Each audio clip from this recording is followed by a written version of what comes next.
io direi che possiamo cominciare con il primo intervento. Carlo Bonin, no? Elettrotecnico, un esperto di computer, ha fatto anche un programma e ha anche un suo libro che si trova qui poi in vendita nel nostro banco esterno del circolo. Tra l'altro oggi pomeriggio potrà anche essere disponibile per chi volesse fare degli approfondimenti a riguardo ai programmi di calcolo, e lui presenterà in pratica un po' l'evoluzione diciamo dei calcoli sotto l'aspetto tecnico del computer.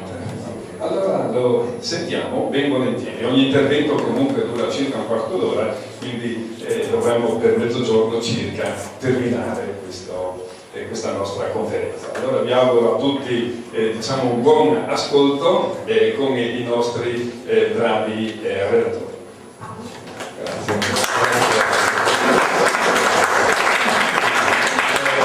Vediamo di farvi quasi. Bellissima sarà, mi ricorda quando ero giovane, quando ero molto giovane, l'ho usato veniva il canalaio e i scrivati. Passato tanto tempo, ma veramente è molto commovente trovarsi in una situazione come questa. Ecco, sì, ho già dato via. Allora,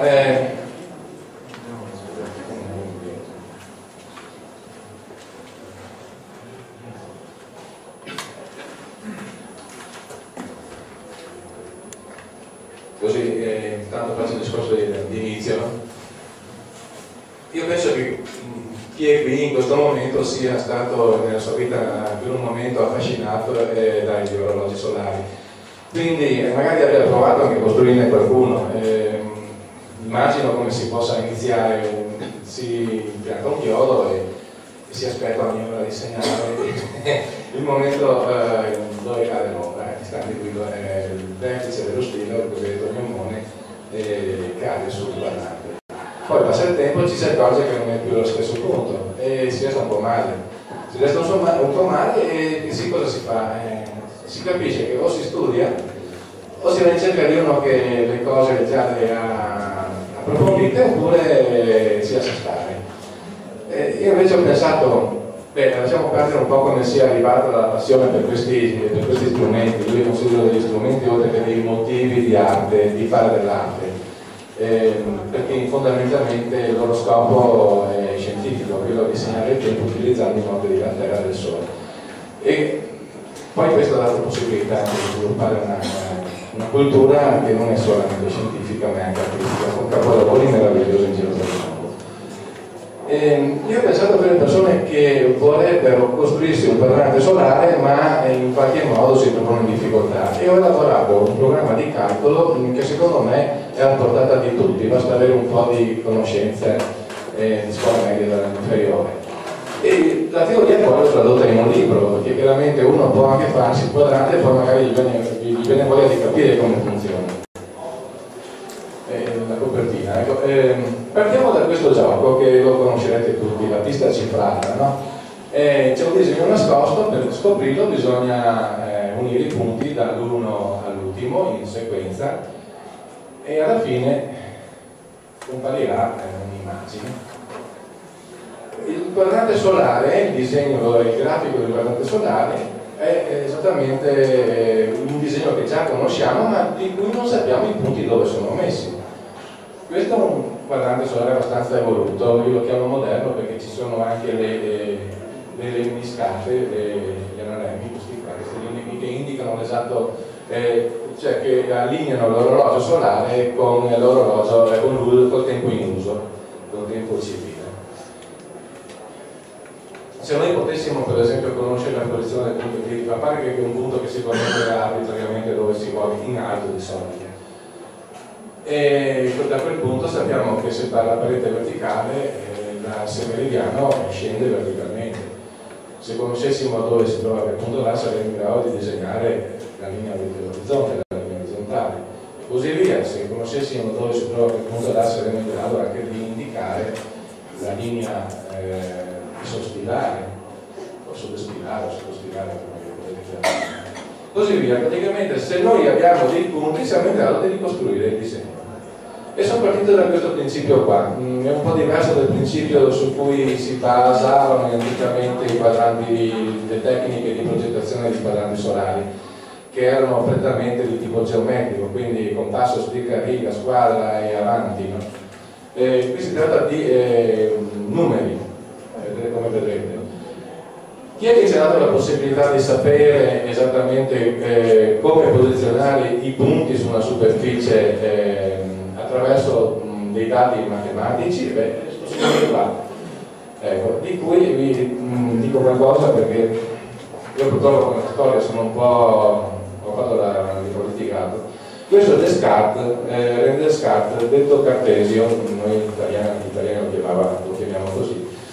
E nacque a Touraine in Francia il 31 marzo 1596, poi morì a Stoccolma l'11 febbraio 1650, a cavallo tra il secolo 1500 e 1600, quindi fu filosofo matematico. Su queste materie lasciò molti scritti, veramente molti testi. Noi lo ricordiamo per una famosa frase, con una sua locuzione: cogito ergo sum, è sua, inventò l'evoluto di Cartesio. Dal punto di vista fisico è, diciamo, l'evoluzione un po' dell'idea della scoperta di Pitagora, che l'acqua diciamo, produce una spinta da basso verso l'alto, pari al volume che il corpo ha spostato. Comunque lui inventò questo sistema, il sistema di coordinate, appunto, che prende il suo nome, coordinate cartesiane su due assi, che poi divenne esteso su tre assi, che fu la base di tutta una serie di cose, perché questo sistema di coordinate poi servì a descrivere un'infinità di fenomeni fisici e matematici, statistici, quanto si può, vedete? È semplicissimo, io adesso vi faccio una veloce ripassata, immagino che quasi tutti lo abbiano sentito parlare, ne hanno sentito parlare. Abbiamo due assi, di solito uno verticale e uno orizzontale, che chiamiamo qui nomi asse Y o asse delle ordinate, asse X, asse delle ascisse. L'origine degli assi si chiama così il loro punto di incrocio, gli assi sono posti normali tra loro, cioè a 90 gradi. Vado veloce perché mi pare di dire cose che sono delle banalità, e questo sistema di coordinate cartesiane ci permette di determinare qualsiasi punto della superficie, no? Basta ecco, faccio un esempio. Se vogliamo indicare un punto sull'asse Y, è molto semplice, basta fissarlo con due numeri, no? Il primo indica la distanza, la posizione sull'asse, adesso vi spiego con calma, comunque 0, 120, cosa vuol dire? 0 a partire dall'origine degli assi lungo l'asse X, cioè praticamente qui, 120 mettiamo millimetri verso l'alto lungo l'asse Y, praticamente quei due valori là dicono che sto parlando di questo punto qua. Così pure per un altro punto, allora avremo una coppia dei valori che sono dei valori, non c'è lo 0 qui, almeno 350 a 200. Anche qui c'è una convenzione introdotta, da questa parte indichiamo i valori con il segno negativo e pure qui sotto, dall'altra parte chiaramente positivo. Ecco qua. Praticamente questa è la base che diciamo io propongo per disegnare un orologio solare, un quadrante solare. Perché questo? Ecco, vedete? Per il semplice fatto, io utilizzo sempre questa immagine qui, che è quella di un orologio solare a cui ho collaborato, un affresco che si trova alla disputa di Bano. Vedete, comunque è un grafico, quindi vedete, scusate, è un grafico, e come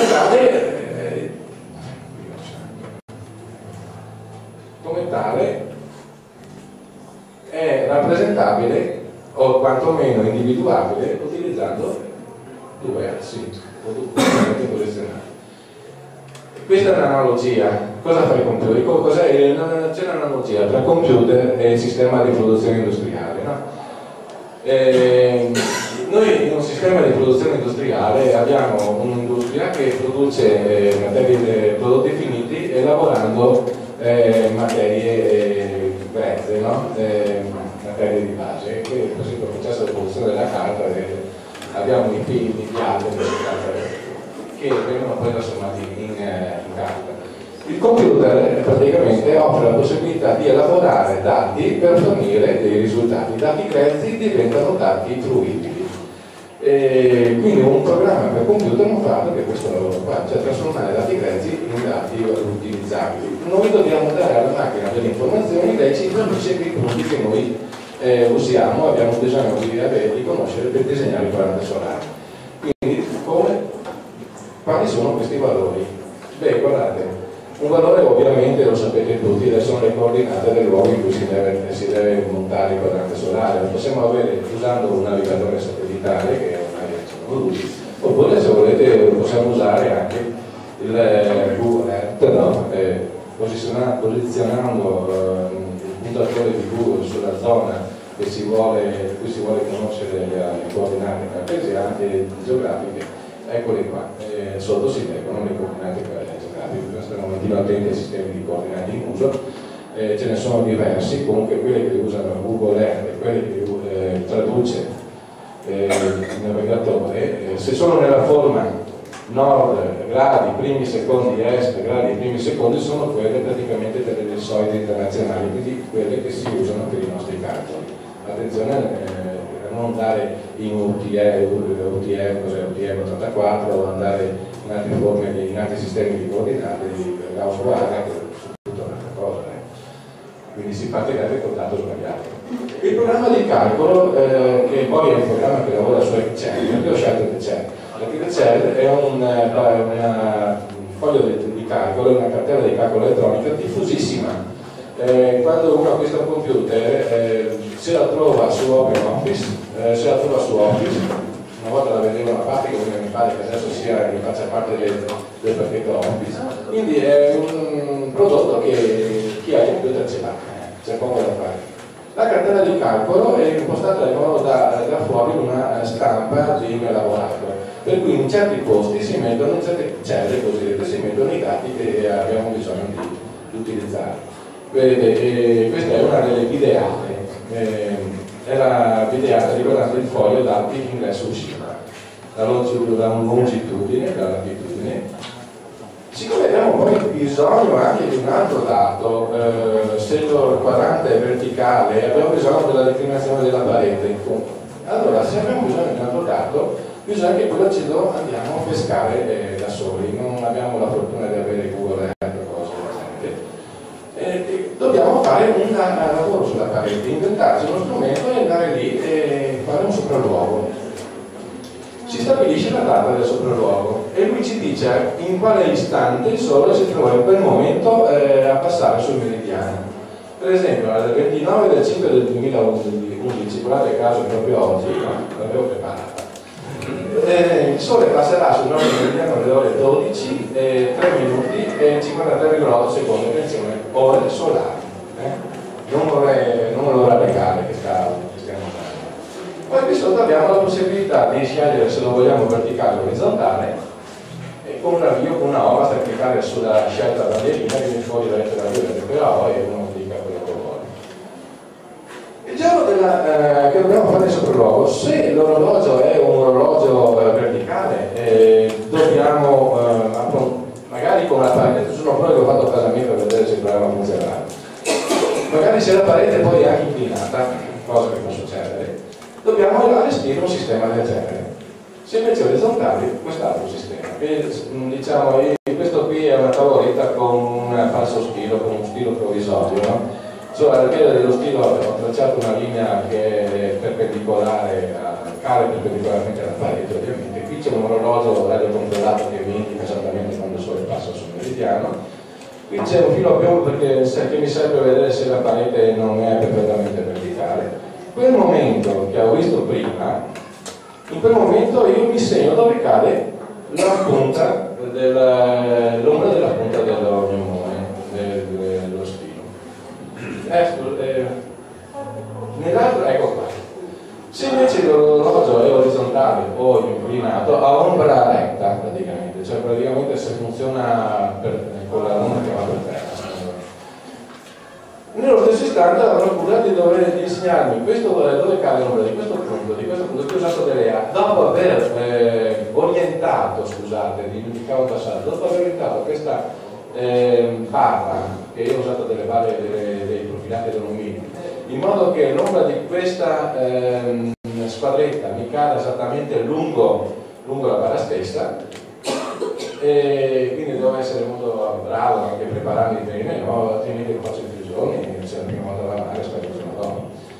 E quando ho fatto questo allora vedrò di trovare, fissare 4 punti, che posso fissare anche prima, individuare le posizioni di questi 4 punti sulla base, e mi prenderò nota di cosa mi prendo nota. Ecco qua.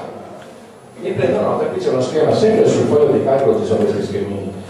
Faccio delle misure che mi si chiedono qua. Il primo, qua siamo in orizzontale, quindi hanno bisogno del foglio di calcolo di avere questi dati, io mi riprendo giù con la massima cura, con la massima accuratezza, mi inserisco dentro. E quello mi calcola automaticamente la declinazione della parete e anche la sua reclinazione, cioè il suo spostamento rispetto all'altro. Non so se si sappia, è una banalità, però ogni anno è diverso per quanto riguarda tante cose, soprattutto per quanto riguarda l'equazione del tempo. Dal momento che io dovevo mi ero posto in testa di fare questo sistema di calcolo, ho pensato anche di inserire tra i tanti dati,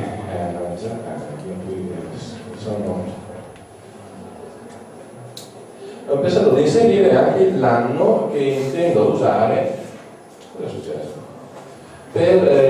Sul quale si basa, cioè l'anno sul quale intendo far basare i miei calcoli, eccolo qua, anno di riferimento. Qui mi viene fuori una serie di dati di tipo astronomico, la data, a parte che queste date sono fissate con una possibilità di variazione per l'altro, come per esempio l'ora di inizio del quadrante, le variabili, la posso mettere 5, 4, 3, per fare degli esperimenti anche mica solo per fare i veri e propri quadranti. Quindi il discorso che io ho fatto è anche un discorso riguardo a chi può fare degli studi, non solo a chi può farsi un quadrante solare. E alla fine ci manca ancora un dato, due veramente. Ci manca un dato lineare, cioè una distanza. Io fino adesso ho dato dei valori di tipo angolare, latitudine, longitudine, declinazione della parete, sono tutti valori anche di angolo. Però il quadrante solare diciamo che occupa lo spazio, le linee hanno una certa lunghezza e tutto dipende da un valore iniziale che sia un valore lineare. Eccolo qua, lo mettiamo in questa posizione qua. Posso anche cambiare il sistema di misura, l'etichetta MM, posso scrivere qualsiasi cosa voglia io, intanto mi viene riportata dappertutto dove devo citare il sistema, l'unità di misura, quindi uno vuole usare pollici, usa pollici. E qui, quindi qui 200 per esempio 0,00 mm, e qui abbiamo, se vogliamo, le linee orarie, regolate sul meridiano del fuso oppure sul meridiano locale, sono due sottigliezze aggiunte e così per avere tante possibilità diverse. Fatto questo io ho già i conti fatti, cioè quando io ho finito di caricare i dati nella macchina ho già pronti i risultati, basta che con un po' di pazienza mi metta a fare il disegnino, no? Guardate, ecco sì, basta selezionare l'istampa della cella base. Se uno vuole stamparsi il prodotto finito, cioè una raccolta di dati su carta, così come poi va meglio, selezione stampa tutte le celle, gli viene fuori nel lavorato. Qui per esempio uno può appiccicarci un'immagine giusto per dargli un tono al progetto. Pagina 1 con i dati di ingresso, pagina 2 con il richiamo dei disegni, pagina 3 con i dati degli segmenti, avanti vedete le impostazioni principali del grafico, qui abbiamo tutte le distanze, per esempio, lavorando così si capisce meglio. Ecco qua le coordinate x e y delle linee dell'6, 37, 7, poter disegnare le linee di declinazione, cioè con le curve attraverso cui passa l'onda del mondo. Le linee di declinazione per le date dei principali, che sono quelle di solito delle miniscate, gli anaremi, cioè quelle forme di 8, punto per punto, vedete qui abbiamo una miniscata delle ore 6, no, delle ore 9, va bene, non sono andato avanti, Il 21 gennaio mi cade su queste coordinate di punti, il 20 febbraio su questi. Io basta che vado a mettere tutti i puntini, poi li unisca. Non è facile però, tant'è vero che questo programma poi l'ho perfezionato. Mi sono accorto che 12 punti erano pochi per riuscire ad avere una bella buona per me, ma mi veniva da prendere la pistola e invece poi ho preso di nuovo il foglio dei calcoli e ho dato una pagina in più che qui purtroppo non vi posso presentare, ma se mi chiedete, anche perché io, questo programma è scaricabile gratuitamente dal sito della casa editrice, però ultimamente che ho chiesto un sacco di 15 giorni di sostituirmelo con il più aggiornato che prevede addirittura la caricare il disegno di una scatola per 46 punti con variazione delle ore 8 e 20 delle ore 8 e 25, quindi uno può farsi pienamente tutto quello che vuole. Tutti i valori qui è uno dei progetti che ho collaborato, tutti i valori di indicano i punti che mi servono per disegnare questo valore qui, non sono dello zero, so che lo zero deve dare la lista degli assi per comodità opposta all'asse verticale, questi sono tutti i con le coordinate che danno la linea dell'intenzione del soffitto. Per esempio abbiamo anche un punto che ci dice dove l'asse finanziario incrocia l'orizzonte, qui può succedere che questo punto dell'incrocio che sia chissà dove, e allora invece di avere questo punto qui mi viene dato dal programma anche questo punto qui scusate, cioè il punto di incrocio tra l'asse sottilare e la linea dell'orizzonte. Poi questo valore qui, cioè, vi dico subito, per non essere troppo lungo. I dati che mi vengono fuori dal programma sono un'infinità, più di quelli che servono praticamente a costruire solare. Poi quando uno ha questi dati, adesso vado veloce perché immagino che ormai il tempo sia scaduto, scusate tanto, se lo può disegnare a mano, perché ho usato, lo faccio apparire lentamente, con i punti che ottengo dai calcolati vado a farmi il disegno a mano così.